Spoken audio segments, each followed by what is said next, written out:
This patient was referred to me for endodontic treatment of tooth number 14. According to the patient, the crown is about 1 year old. A few days ago, tooth started to hurt a lot. And he also patient noticed the swelling above the tooth. He contacted his dentist, patient claims, and his dentist told him, you just need to go see an endodontist.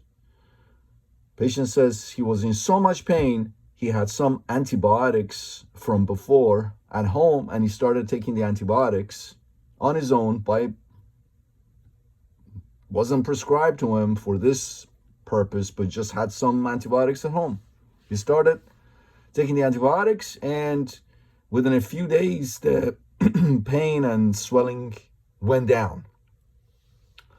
So when I saw him, there was minimal buccal swelling associated with the tooth. As I said, the crown is about 1 year old, according to the patient. Percussion, palpation, tender. Probings were 2 to 4 millimeters all around. And as you can see, the radiograph shows a large periapical lucency right here. Let's look at a couple of different angulations. This is another angulation of the tooth. You can see the curvature of these canals here, and you can see the large periapical lucency. I always test the adjacent teeth, vitality test, number 13, number 15, within normal limits to cold. Of course, number 14, no response to cold. So we discussed options with the patient. Root canal, I would have to go through the crown. The crown could crack. Patient may need a new crown. I discussed all of that beforehand with the patient. If the crown doesn't crack, then perhaps maybe his dentist can fill the endo access with composite. If the crown cracks, then his dentist would have to make him a new crown. Again, the crown is only 1 year old. Also went over the extraction option with the patient as alternative. I always go over that with the patient. It's not the recommended treatment, but I always go over that as alternative, just in case patient is wondering, am I stuck to endo? Do I have to do a root canal, or there's another option? Well, if not endo, then the next option is extraction. And patient said that he wanted to try to see if tooth could be saved, and that's what we did. So went through the crown here, and let's go ahead and look at the point of view clinical endo procedure of this tooth from A to Z, from start to finish. I'll be using this microscope that was loaned to me by Zoomax and Innova for a few weeks to just test it out. It's a great microscope. It's got a integrated 4K camera, and they use Zeiss glass, so the optics are very good. But anyways, this is the microscope I'm using. Local anesthetic is being administered here.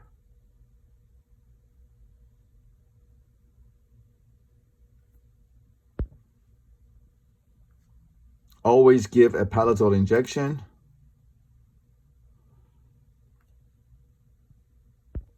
All right, rubber dam clamp.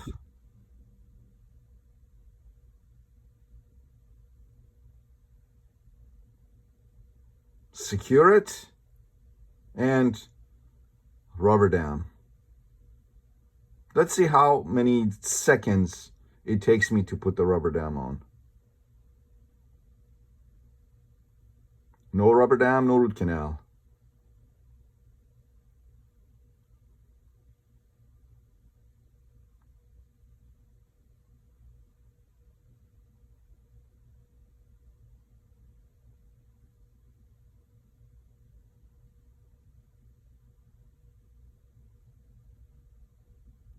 "30 seconds. White block.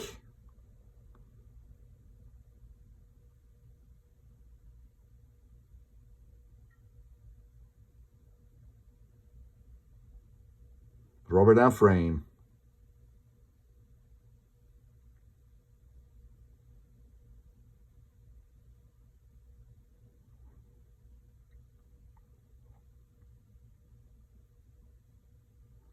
Next, my assistant will wipe everything down with isopropyl alcohol.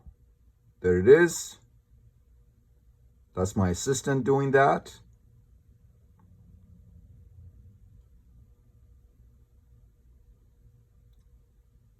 We do six-handed dentistry, so six-handed endodontics. So I have two assistants, one to my left and one to my right. And this is the tooth. Tooth number 14. Upper left first molar. All right, let's go ahead and get started. Endo access, I start with a round diamond to go through the crown, porcelain crown here.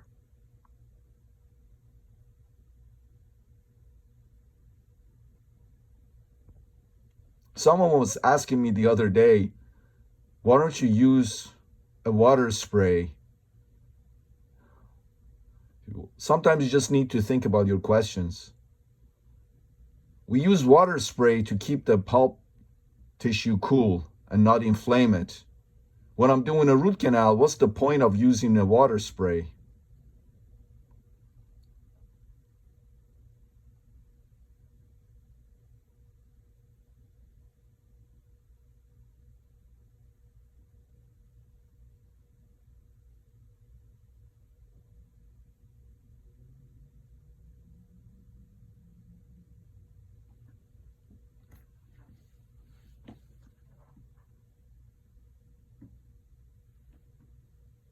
My assistant is over here suctioning, and my assistant to the right uses air to air my mirror just to make sure that there's no debris and I can see.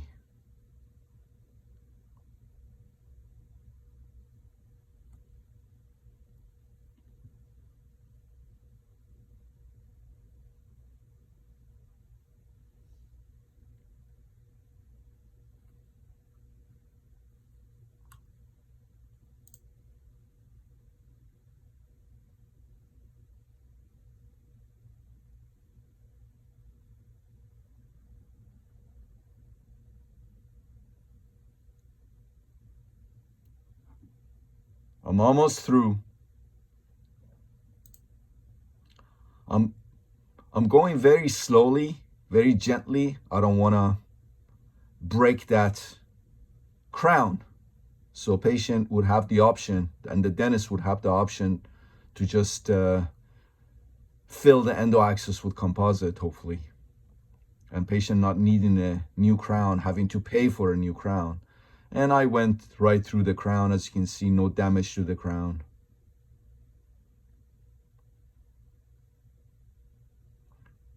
I'm going to next switch to a long diamond end cutting to break through the roof of the pulp chamber. Again, very carefully, very slowly. I'm under the Zoomax surgical operating microscope at high magnification here.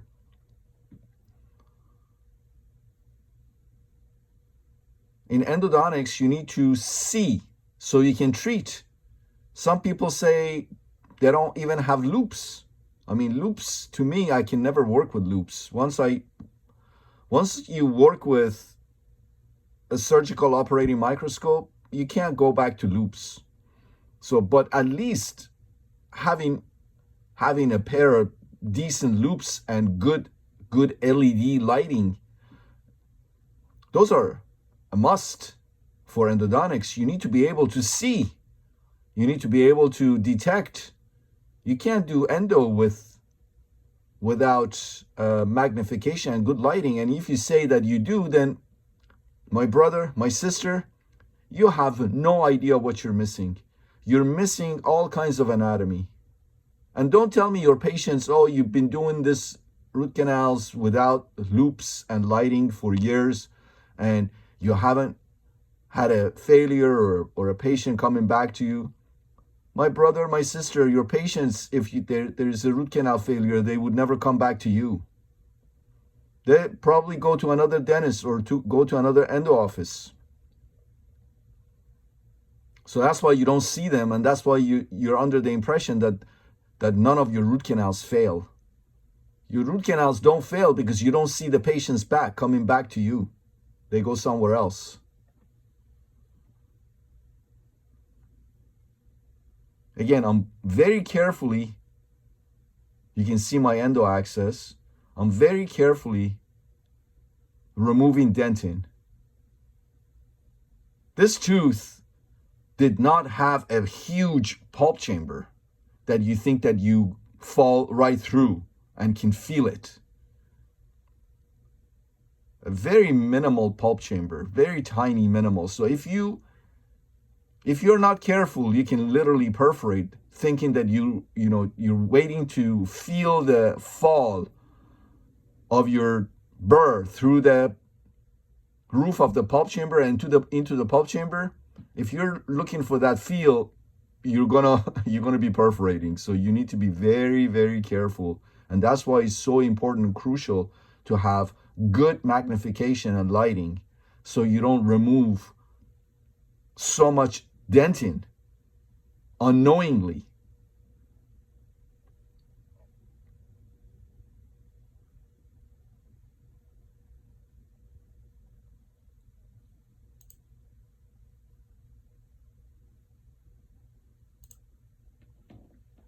All right.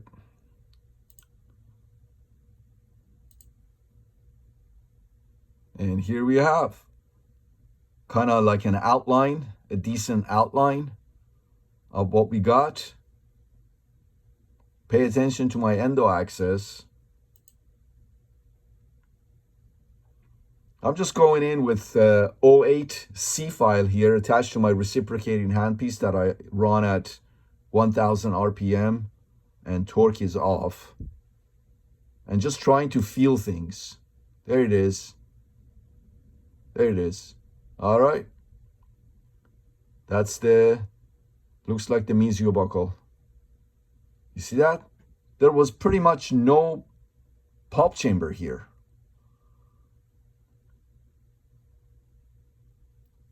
Tons of calcification. I'm just trying to feel things with my 08C file. I believe I have the palatal canal as well. Remember, again, there was no pulp chamber. All right, I got the palatal canal. All right.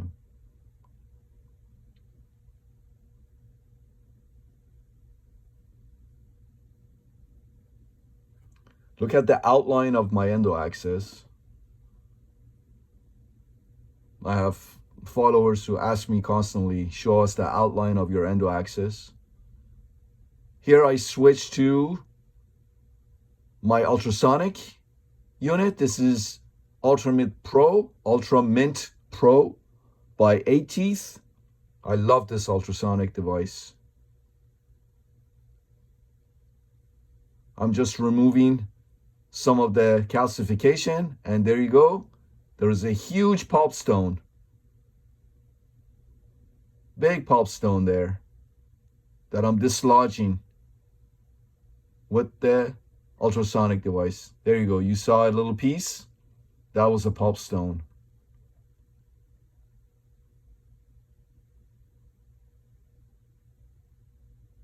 Now you can see things better as I removed more pulp stone there. And my assistant put a little air in there. Using my Endo Explorer. There you go. You see the pulp stone that popped out of the palatal canal?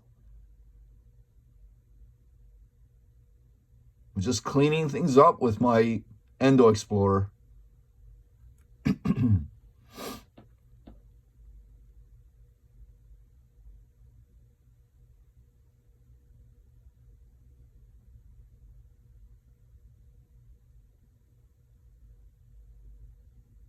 All right, let's go ahead and irrigate copiously with 6% hypo.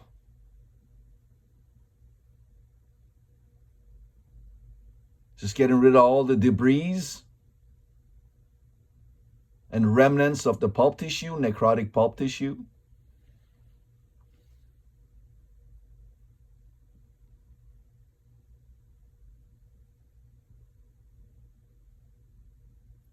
And again, you can see my assistant ensures that there's no hypo around the tooth. I'm looking for the MB2 here, and it looks like I got it. That's my 08C file. Again, without magnification, you won't be able to locate these anatomies. You have to have good lighting and magnification. There is an MB2 in upper first molar. There's an MB2 almost always. 90% of the time and more, there's an MB2. So when I can't find that MB2, I get worried. I'm like, where is that MB2? There's more than 90% chance that there's an MB2. Then I have to really convince myself that there is none. There isn't one. All right. But here, as you can see, there is definitely an MB2, and my 08C file is in it right now.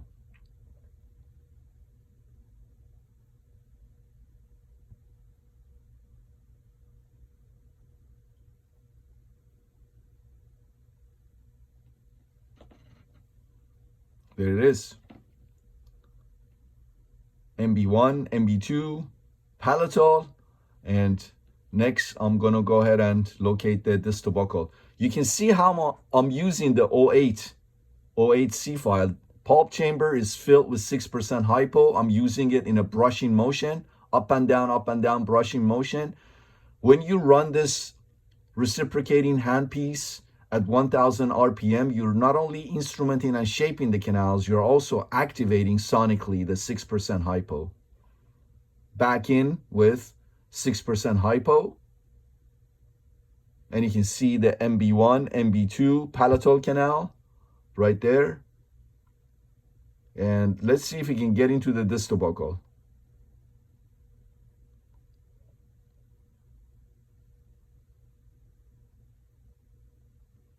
Right now, I'm using a 10C file in MB1.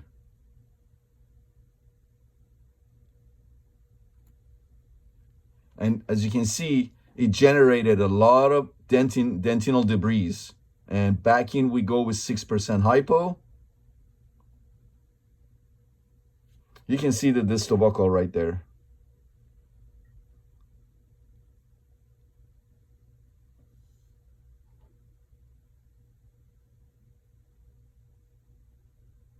Yep. My 08 now, C file is in the distal buccal canal. And again, pay attention to how I'm using the C file, the 08 C file. Up and down, brushing motion. The handpiece is reciprocating at 1000 RPM. Maximum torque, or no torque. Basically, torque is off.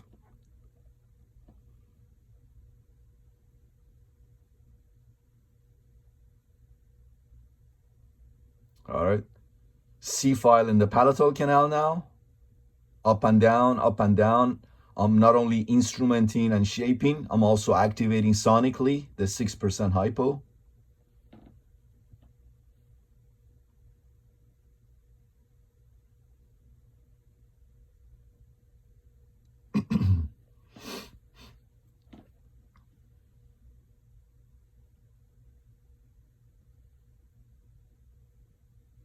I'm just going to my estimated working lengths. Okay, I haven't established working lengths with my apex locator yet. I'm just going to my estimated working lengths that my assistant determines. We have a software Patterson-Eagle software that gives us that ability to use our radiographs, our PAs, and get the estimated working length. And we're pretty much usually very accurate. But we always confirm with the apex locator, of course. And sometimes, rarely, but sometimes we have to take a working length PA.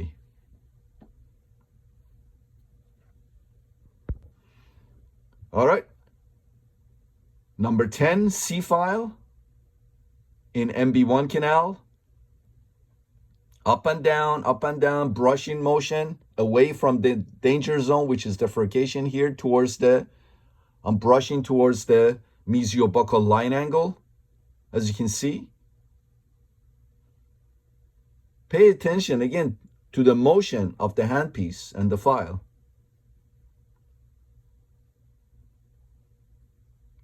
Watch these clinical point of view videos multiple times. I used to do that with Dr. Ruddle's videos. I used to watch him 100 times. Just a single video, I would watch it 100 times.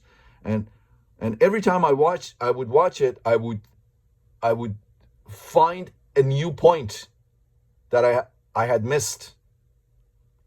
So watch these videos. Don't watch them just one time. Watch them multiple times. All right, I'm in the MB2 canal right now with the 10C file. Again, pay attention to the motion of the handpiece as it reciprocates at 1000 RPM.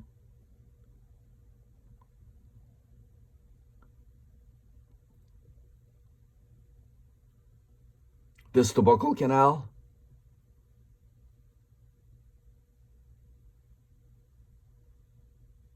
All right, up and down, brushing motion. And palatal canal.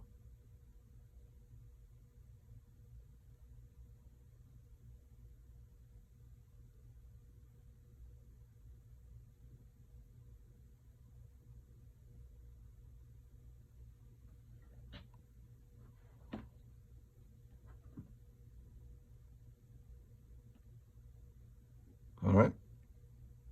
Back in we go with 6% hypo. Pay attention to how I'm using the irrigation needle and the syringe, hypo syringe. Don't allow the tip of the needle bind to the canal walls. Up and down, minimal plunger force. Minimal force on the plunger. We don't want to have a hypo accident. In 24 years of practice, I've never had a hypo accident. And I use 6% hypo on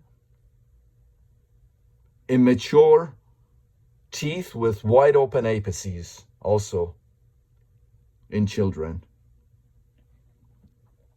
All right, number 15, C file to estimated working length.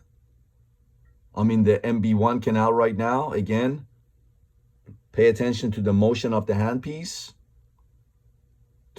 I'm brushing towards the mesiobuccal line angle. Here, I'm brushing towards the mesial wall of the tooth. I was in the MB2 canal.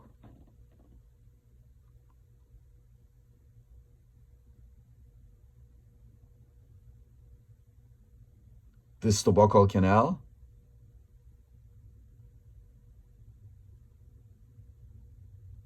Up and down, brush, up and down, brush.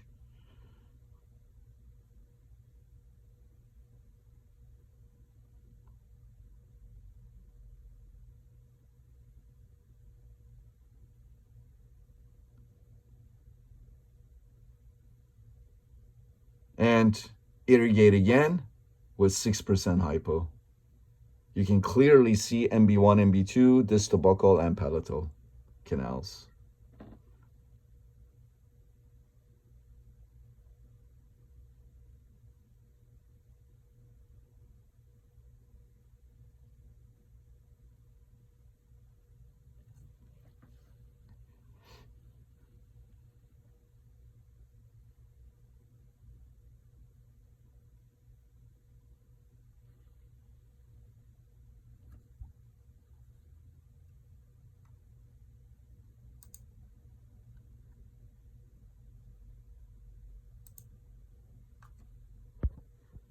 All right, so let's go and get our working lengths. I'm using the Find Apex locator made by 8 Teeth. Love this Apex locator, it's very accurate. I've attached it to a number 10 C file here, a 25 millimeter number 10 C file.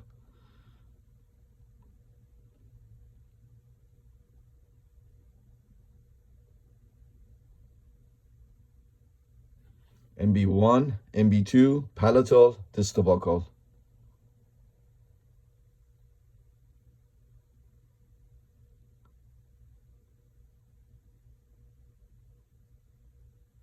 All right, let's measure the MB1 again, one more time. We had to switch to a 31 millimeter number 10 file because the 25 wasn't long enough. So the working lengths were, the canals, the roots were very long in this tooth.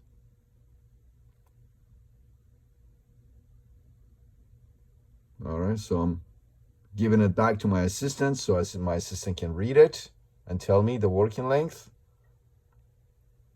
All right, distal buccal canal, again, same thing. So let's just go ahead and fast forward this because you already know how to use your Apex locator and get your measurements. All right, now that we got our working lengths, exact working lengths, back in with irrigation with 6% hypo.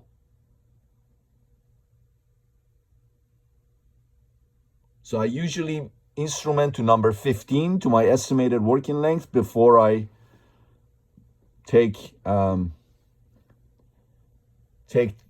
use the Apex locator. So as you can see here, mesiobuccal turned out to be 24 millimeters. And I'm using a number 10 C file, 24 millimeters. As you can see, the stopper is on. That means that it's 24 millimeters. And again, I'm brushing with it. I'm activating the 6% hypo as well as instrumenting and shaping the canals towards the mesiobuccal line angle. Brushing towards the mesiobuccal line angle and away from the danger zone.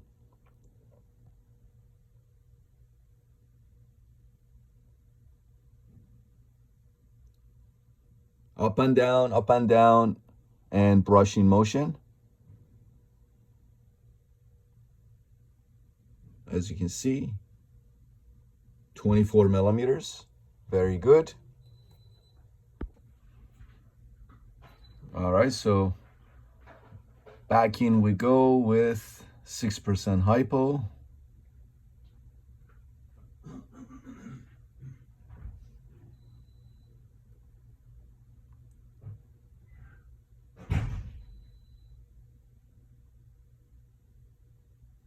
Palatal canal, you saw that there.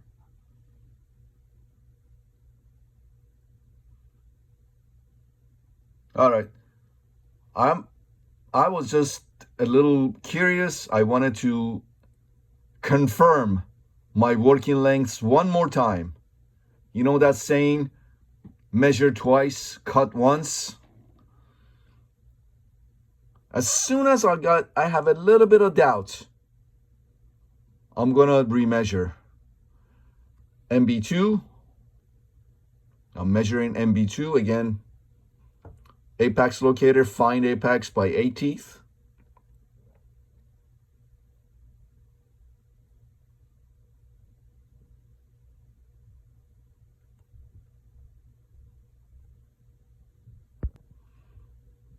Distal buccal now.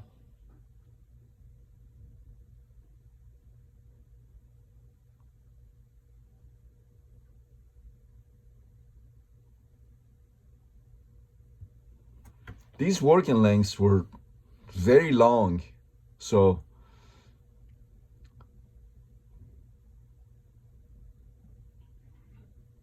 we're getting ready to take a working length PA. I was kind of doubting my readings and wanted to confirm with a working length PA. And this was our working length PA. So yes, the apex locator was correct.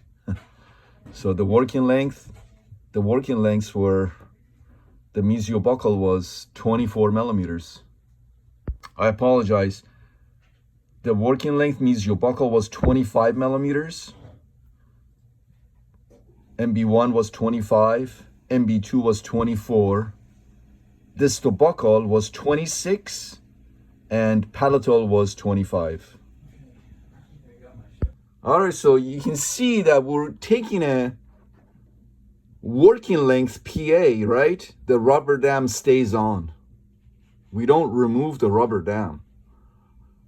The only time we remove the rubber dam is when we're done with the root canal. There's the endo axis is filled with either temporary filling material or permanent filling material. That's the only time we remove. We remove the rubber dam when we're done with the root canal. We don't remove the rubber dam for a working length PA, as you can see right here. The rubber dam stays on.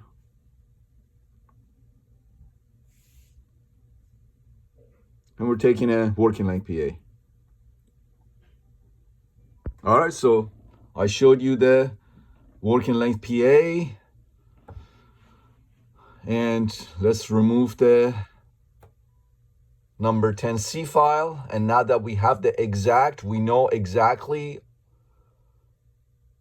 the numbers for our working lengths. We confirmed and reconfirmed again with the apex locator and working length PAs. Now we know exactly what our working lengths are, and we can comfortably go ahead and instrument to our exact working lengths.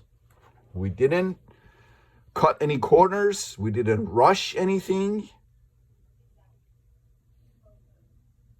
Everything must be done properly. All right, so as you can see, I'm in the MB1 canal. And remember, the MB1 was 25 millimeters. So this is a 25 millimeter C file, number 10 C file. No stopper. As you can see, the rubber stopper is removed, so it's 25 millimeters. And again, up and down motion, up and down, brushing motion, up and down, away from the danger zone. The handpiece is running at 1000 RPM, no torque. I'm not only instrumenting and shaping, I'm also activating the 6% hypo sonically. So basically, I'm gonna do the same thing with MB2 to its working length, distal buccal to its working length, palatal to its working length. Irrigate copiously. Again, you can see 6% hypo goes in. Copious irrigation with 6% hypo. I go into each canal. Don't let the irrigation needle bind to canal walls. Leave hypo in the pulp chamber and the canals. And go ahead and go to the next canal and instrument. Again, you can see I'm in the MB2 canal now with number 10C file. Up and down, brushing motion, brushing the canal walls, trying to get rid of all the contaminated, infected dentin. When you brush, that's when you remove that contaminated layer of dentin. Okay, distal buccal canal now.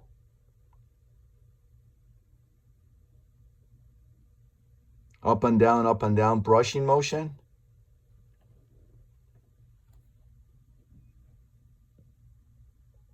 All right, irrigate again. As you can see, MB1, MB2, palatal, distal buccal.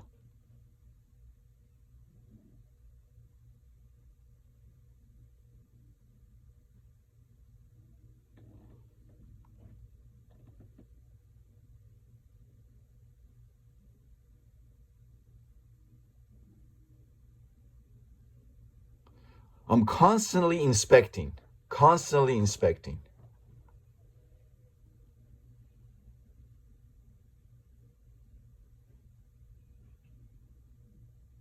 And check it out. Look how OCD I am.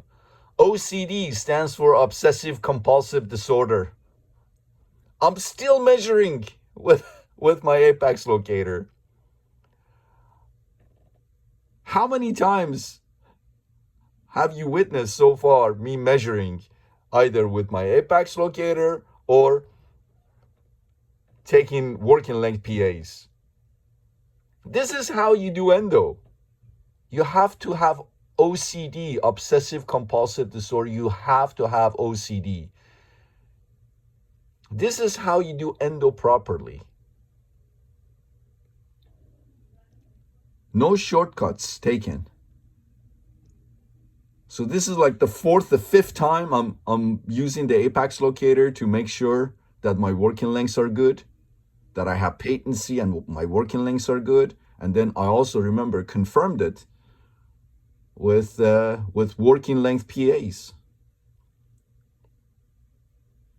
I'm measuring every canal over again with my apex locator. Do it properly or don't do it at all. I'm saying this to even some of our endo colleagues, endodontist colleagues.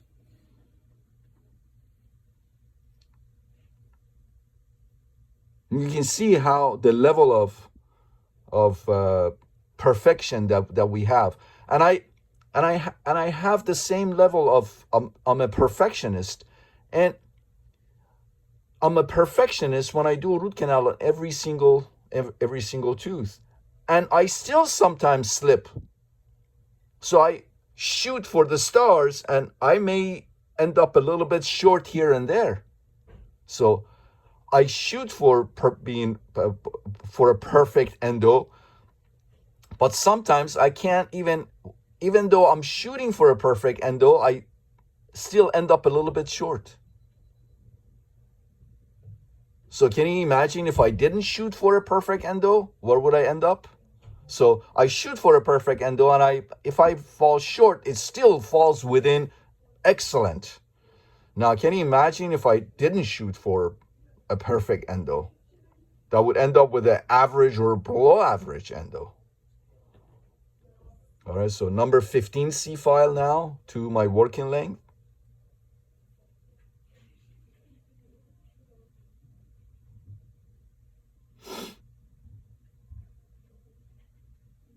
I'm in the MB2 canal right now.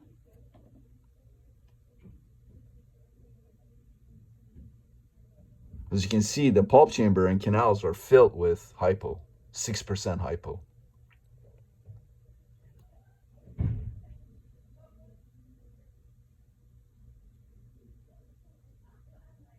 Up and down, brushing motion, number 15 C file.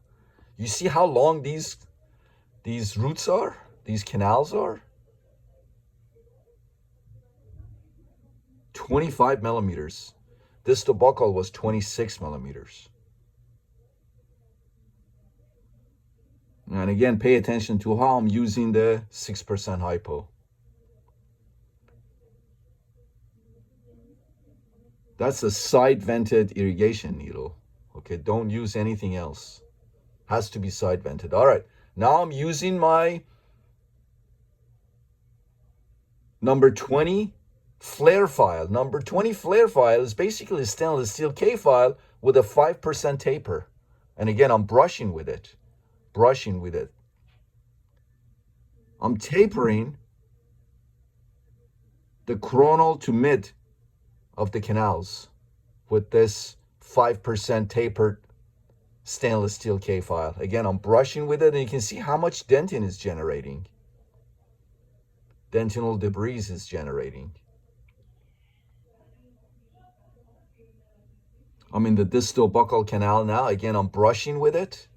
Up and down, brushing away from danger zone towards the proper line angles. I'm in the palatal canal now. Again, up and down, brushing with it. shaping, instrumenting, activating the 6% hyposonically. And again, 6% hypo goes in. Irrigation, copious amounts of 6% hypo after each file.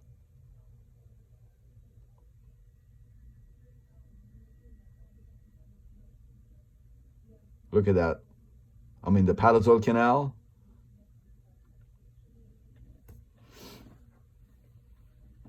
Look what the curvature of the canals does to the irrigation needle.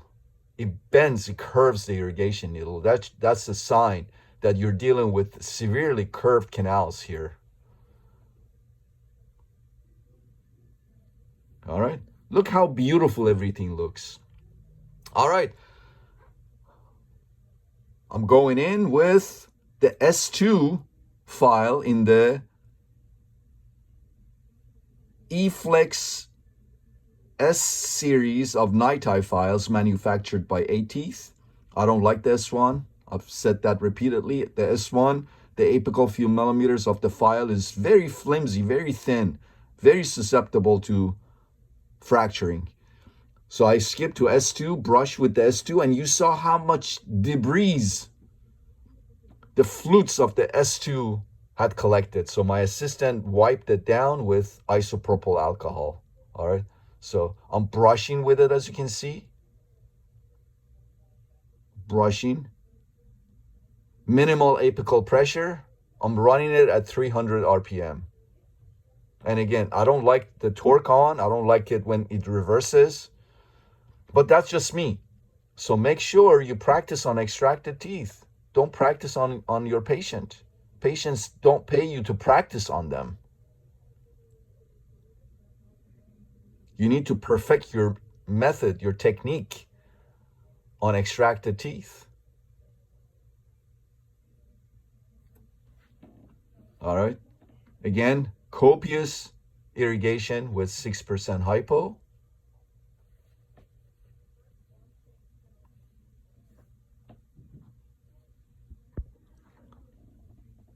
So you can see, again, that this is the S2, and I'm brushing with it. Look how much, the more I use it, the less it generates debris. Does that make sense? So I use it in a canal a few times.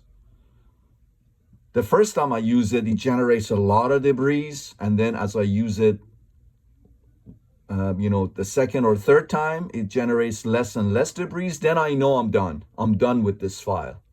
This file is not cutting anymore. All right. But again, you can see I'm brushing with it. I'm brushing with it. So I can basically use this one file and be done with it. Be done with instrumentation. Remember, I created a glide path with up to number 15 C file, and then I use a number 20 flare file also. So I've already done a lot of shaping and instrumentation with my stainless steel files. So with the NiTi file, I'm going in and I'm brushing with it, and I'm just basically tapering everything together. I'm bringing the shaping together. And this is my recapitulation with a number 15C file. Again, up and down, up and down. I don't want to lose my patency. Patency in cases such as this, patency is very important. Remember, we're dealing with an abscess tooth with an infection. So patency is extremely important in cases such as this one. So I used all kinds of files. Now I'm using my number 15C file to recapitulate and make sure that I'm patent. I'm going in about 0.5 millimeter longer than my working length. This is the concept of recapitulation. And again, you can see I have 6% hypo. The pulp chamber and canals are filled with 6% hypo here. And recapitulating with number 15C file. All right. Let's go ahead and irrigate again. 6% hypo. Copious amounts of 6% hypo throughout the procedure. I believe for this case, I used 36 cc's, mils of 6% hypo.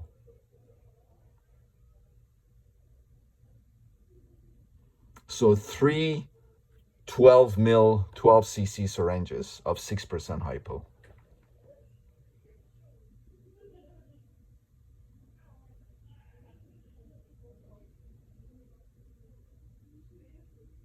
Just copious amounts of 6% hypo.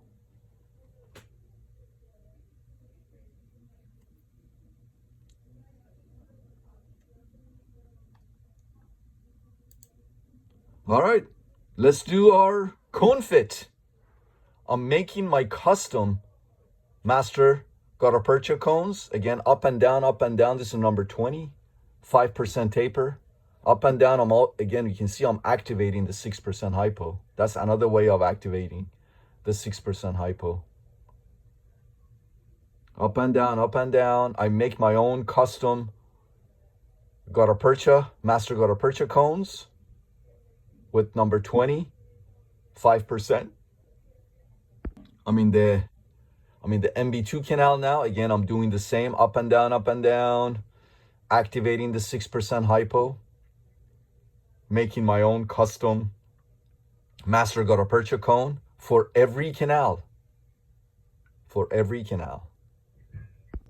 Distal buccal now. And palatal. So I needed to shape my canals a little bit more. So back in I go with, look at that. Look, did you see the debris in the coronal part of the file, of the S2 file? So I just needed to do a little bit more of shaping.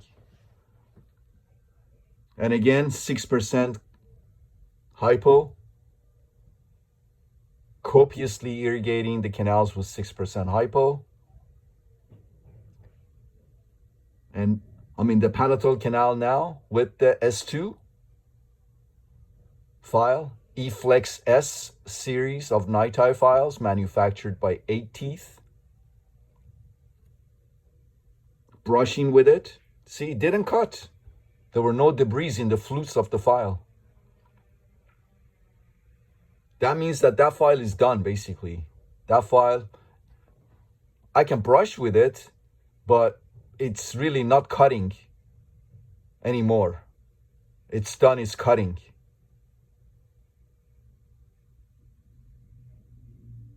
So again, 6% hypo.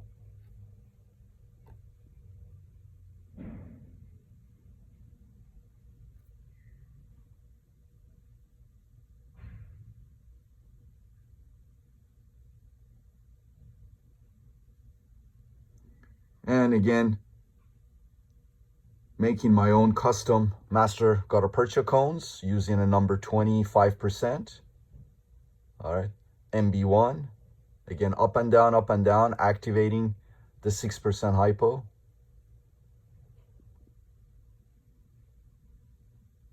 All right, so I had to go to the next file for the palatal. So MB1, MB2, distal buccal are perfectly fine. Palatal, I just needed to instrument a little bit and shape a little bit more. So I went to the next NiTi file in the eFlex S series of NiTi files manufactured by 8 Teeth, just for the palatal.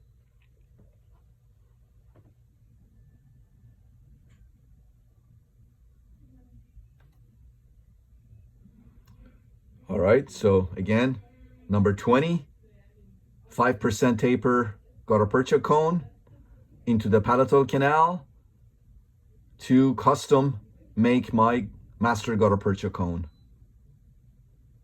Final irrigation with isopropyl alcohol, as you saw. This is isopropyl alcohol as my final irrigation.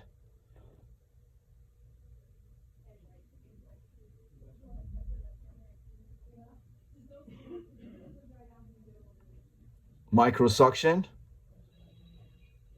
And as you can see, it looks like MB1 and MB2 join, because as I remove the microsuctioned MB1, MB2 also emptied. MB1, MB2, distal buccal, and palatal. Look how beautiful and clean everything looks. A little bit of air, just a little tiny bit of air, not too much. Just a little tiny bit of air. And I'm going to use sterile paper points now to further dry the canals. Sterile paper points.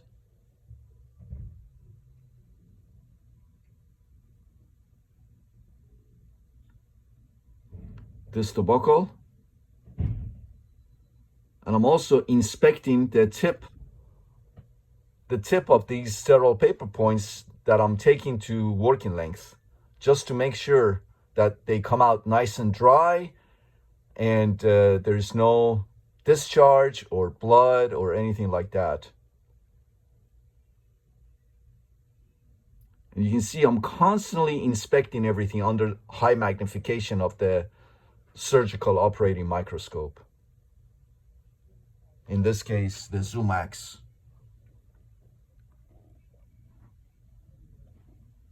Look at how beautiful everything looks. MB1, MB2. All right, so gutta percha dipped in, AH plus sealer goes in. These are custom gutta percha cones, master gutta percha cones that I made for each canal. All right, so as you can see, perfect to my perfect working length that I measured with my apex locator and measured multiple times with my apex locator and confirmed with a few working length PAs and measured again with the apex locator and measured again with the apex locator. Me being obsessive compulsive, being a perfectionist. All right, so master gutta percha cone in the MB1 canal. I'm putting the master gutta percha cone in the distal buccal canal. I'm using the system B to remove the coronal part of the gutta percha, of the master gutta percha cones. All right. Buchanan 2 plugger to condense the thermoplasticized gutta percha. I'm putting apical pressure on it and holding, as you can see, for a few seconds. When you do that, the thermoplasticized gutta percha wants to expand, but it cannot expand coronally as you're putting apical force on it. So it has to only have, there's only one way to expand, and it expands laterally. And that's how you obturate these lateral complexities, lateral canals and complexities. 3-dimensional obturation, warm vertical obturation technique. I'm using here, again, AH plus sealer, warm vertical obturation technique.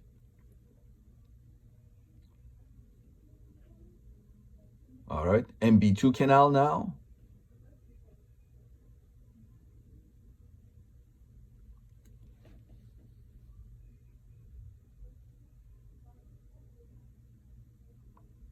System B to burn it off and thermoplasticize it. And again, number 2, Buchanan plugger. Apical pressure.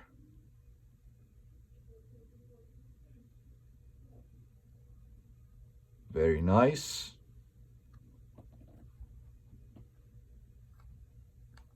All right, let's do the palatal now. All right.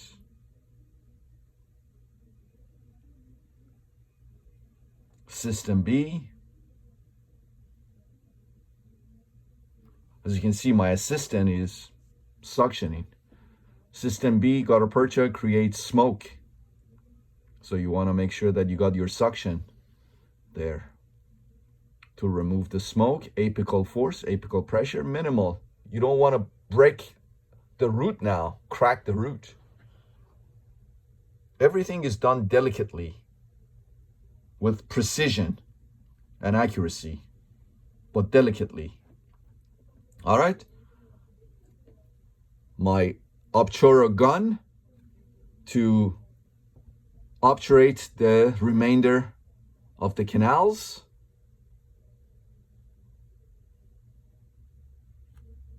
All right, and then I go back in with my Buchanan #2 condenser plugger and condense further. I'm just fast forwarding here. Oh. Perfect. I'm using isopropyl alcohol, a cotton pellet dipped with isopropyl alcohol to remove any sealer from within the pulp chamber and pulp chamber walls. Everything is nice and clean. Sterile sponge goes in,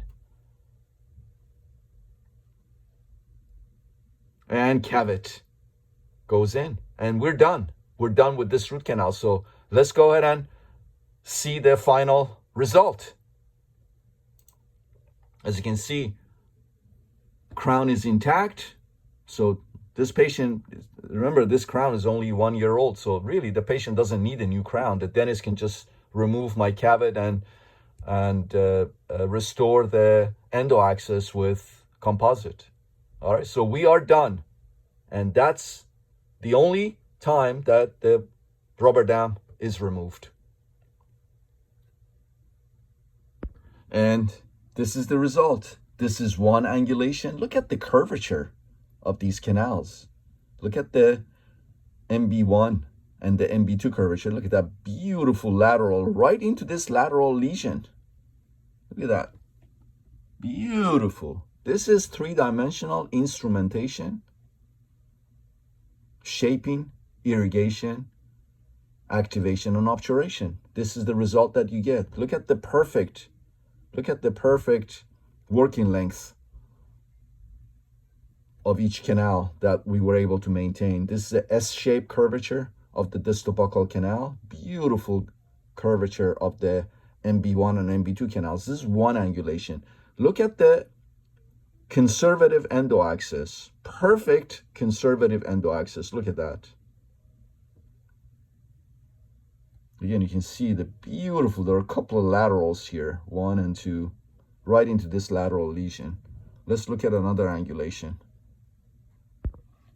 Again, in this angulation, you can see that beautiful lateral right into this lesion, lateral lesion there. And look at this angulation. MB1, MB2, distal buccal and palatal, that beautiful lateral right into that lateral lesion.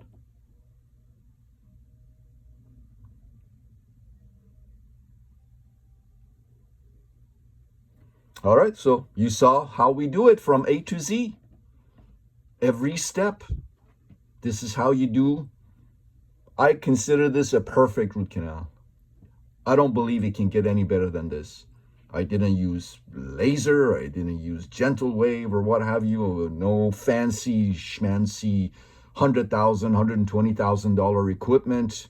I didn't use a CBCT for get a 3D image or anything like that. This is just, you can have what I have. What I have is achievable. The rest of the stuff, I consider them to be toys. They're not really necessary. They're just toys for you to have. If you have the money and you want to spend the money, you can buy yourself some toys to entertain yourself. But really, they're not necessary. And you can see what we can achieve with just what we have. So you too can achieve this. You just need to be a perfectionist. You just need to have obsessive compulsive disorder when it comes to doing root canals if you want to achieve results like this.